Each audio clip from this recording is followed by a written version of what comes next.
Hello, salam sejahtera Malaysia. Tuan-tuan dan puan yang amat dihormati semua.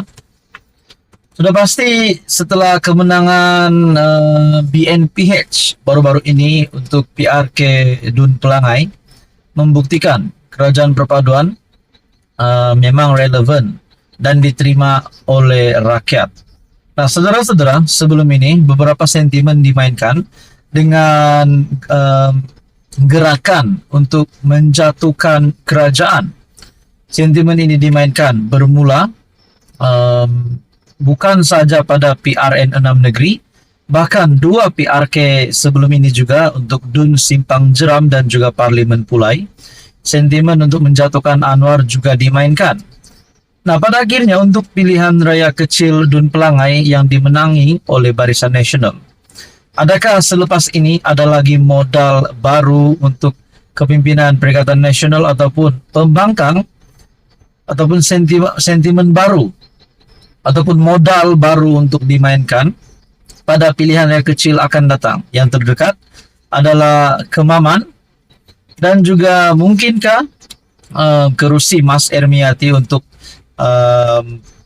Masjid Tanah mungkin juga bakal mempunyai risiko untuk kerusi itu ditarik balik. Nah, bermakna ada dua pilihan raya kecil kalau kerusi Mas Ermiati untuk ahli parlimen Masjid Tanah ditarik. Nah, saudara-saudara, tuan-tuan dan puan, menurut Syabuddin Husin ataupun Syabuddin.com, satu ulasan yang amat padu yang pasti mengejutkan kepimpinan Perikatan Nasional, menyatakan di sini cerita tukar kerajaan terbukti sudah tak jalan. Sejak Mahyadin gagal mengejar impian menjadi Perdana Menteri untuk kali kedua, semua pilihan raya yang diadakan selepas PRU 15 sentiasa dikaitkan dengan pertukaran kerajaan. Ketika PRN 6 negeri diadakan tidak lama selepas PRU 15 berakhir, walaupun pilihan raya itu hanya melibatkan kerusi Dun dan tidak sama sekali terkait parlimen, ia tetap dikaitkan dengan propaganda menukar kerajaan. Digembar-gemburkan secara meluas bahwa kononnya jika tiga negeri tadbiran PH, Selangor, Pulau Pinang dan Negeri Sembilan berjaya ditawan, ia didakwa akan menyebabkan kerajaan perpaduan di peringkat pusat yang dipimpin Anwar Ibrahim akan turut tumbang. Meski ternampak tidak logik dan sukar diterima akal, tetapi sepanjang kempen PRN tersebut, itulah naratif yang paling banyak diperkatakan oleh para pendukung PN.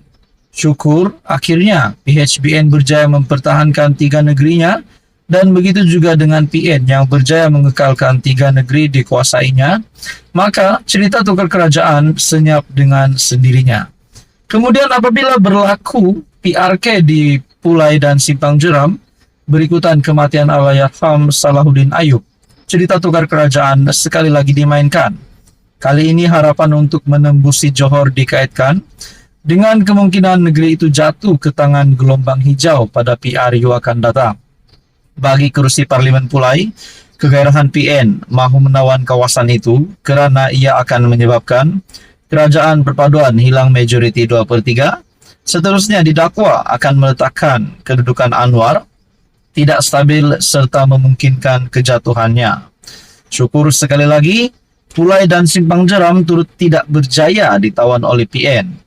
Buat seketika selepas itu, cerita-cerita tukar kerajaan tersenyap dengan sendirinya. Dalam kempen PRK Pelangai yang keputusannya kini sudah diketahui, ketika peringkat awal kempen diadakan lagi, PN sudah mula menjajah cerita kejatuhan kerajaan negeri Pahang akan berlaku jika mereka berjaya memenangi kerusi itu. Bahkan Mahyadin secara terbuka menyebut timbalan Presiden PAS, Tuan Ibrahim Tuan Man akan mengangkat sumpah dalam waktu terdekat sebaik saja PRK Pelangai berakhir jika kemenangan diperolehi. Dalam konteks Pahang, untuk PN menjadi kerajaan ia sudah tentu memerlukan beberapa adun BN kena melompat parti.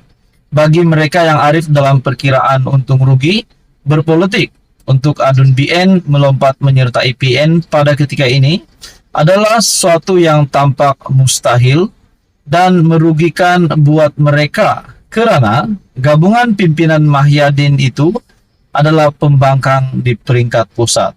Apapun dengan gagalnya PN menang di Pelangai bererti sembang serta gormel untuk menukar langsung tidak jalan dan tidak melekat di hati. Sudah tentu sebab utama kenapa ia tidak jalan ialah kerana PN ketika jadi kerajaan dan Mahyadin menjadi Perdana Menteri, ia terbukti sebuah kerajaan yang sangat gagal dan membuatkan ramai kecewa, kecuali yang berjaya hanyalah program Jana Wibawa. Lalu apa agaknya modal yang akan dijana PN dalam PRK yang berikutnya? Yang terdekat di Kemaman dan dengar-dengar di Masjid Tanah pun hampir pasti bakal ada PRK juga selepas ini. Nah, saudara-saudara, apa komen Anda? Teruskan bersama di dalam channel ini. Jangan lupa tekan butang like, share, dan subscribe.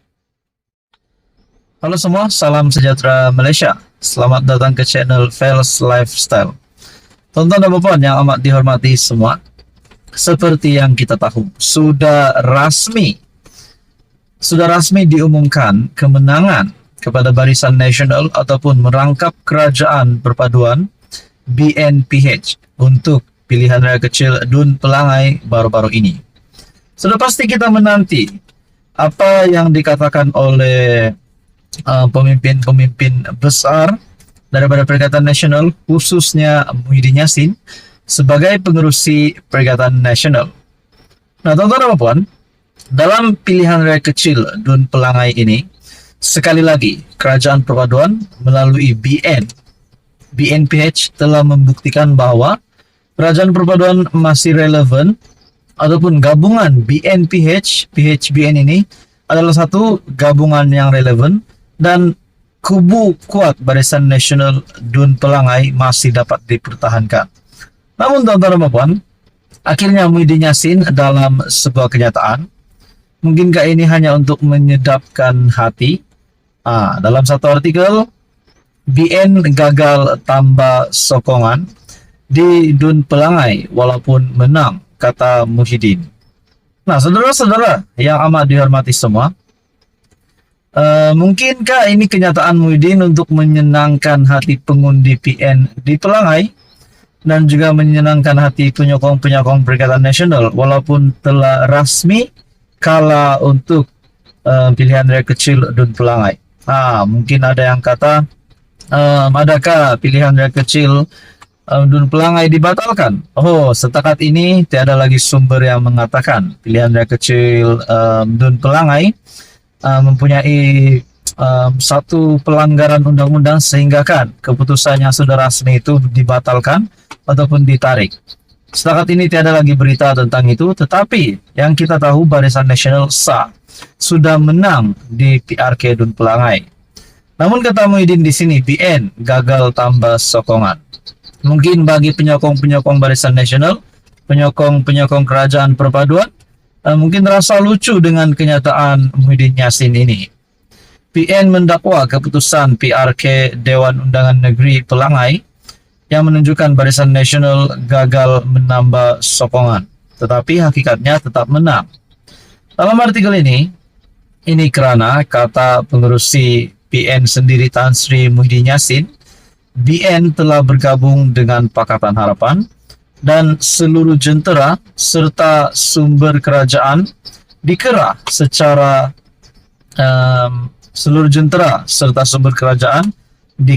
secara terang-terangan untuk membantu kempen parti itu. Jelasnya, walaupun PN tidak memenangi kerusi tersebut, parti itu menunjukkan pencapaian yang lebih baik berbanding PRU ke-15 dengan mencatatkan peningkatan sebanyak 1.115 undi. Malah katanya majoriti yang diperolehi oleh BN pula merosot daripada 4.048 dalam PRU 15 kepada 2.949 dalam PRK.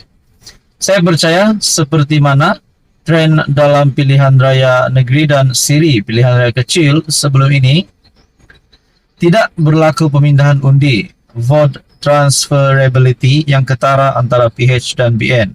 Sebaliknya, yang berlaku ialah peralihan sokongan kepada Perikatan Nasional, terutamanya dalam kalangan pengundi Melayu. Bagaimanapun tambah Muhyiddin, PN menghormati pilihan yang telah dibuat oleh pengundi-pengundi di DUN Pelangai. Nah, tuan-tuan dan puan, akhirnya beberapa pemerhatian dari pemerhati politik, penganalisis politik. Satu kenyataan dari Syahbudin yang berkata PN tidak mahu dikata kalah di Pelangai. Mereka kalah dalam menang kononnya.